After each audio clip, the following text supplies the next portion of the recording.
नमस्कार, बहुत बहुत स्वागत है आपका। आप देख रहे हैं न्यूज़ 18 का डिजिटल प्लेटफॉर्म। मैं हूं आपके साथ ऋतु ज्ञानवानी।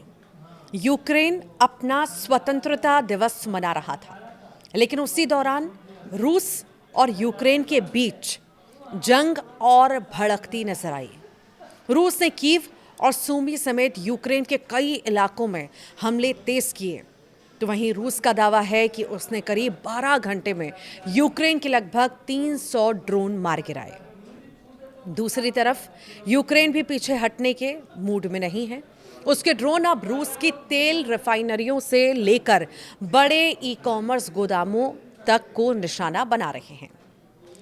इस बढ़ते युद्ध के बीच रूसी राष्ट्रपति व्लादिमीर पुतिन ने यूक्रेनी राष्ट्रपति व्लादिमीर जेलेंस्की पर सीधा निशाना साधते हुए कहा कि यूक्रेन ने खुद पेंडोरा बॉक्स खोल दिया है।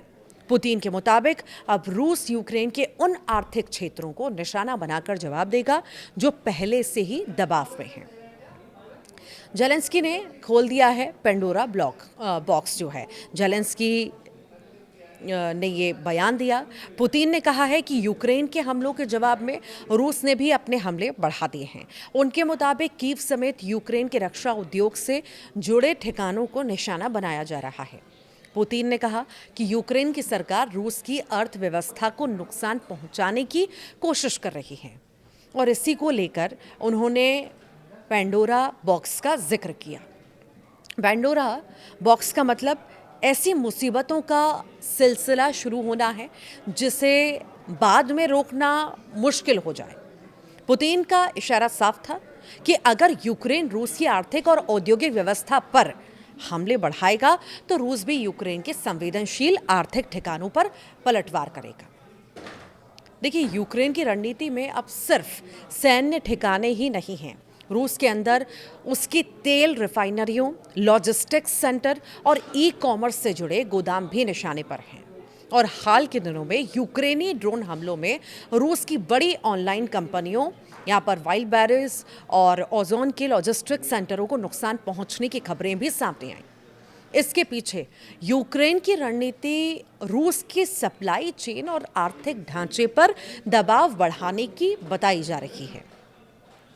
तेल रिफाइनरियों पर हमले का मकसद भी रूस की ईंधन सप्लाई और युद्ध से जुड़ी लॉजिस्टिक्स क्षमता को प्रभावित करना है। यानी जंग का एक नया मोर्चा रूस की अर्थव्यवस्था बनता जा रहा है। अब रूस के निशाने पर यूक्रेन के बड़े बंदरगाह, ये बड़ा सवाल है। देखिए, पुतिन के बयान के बाद सबसे बड़ा सवाल यूक्रेन के काला सागर वाले बंदरगाहों को लेकर उठ रहा है।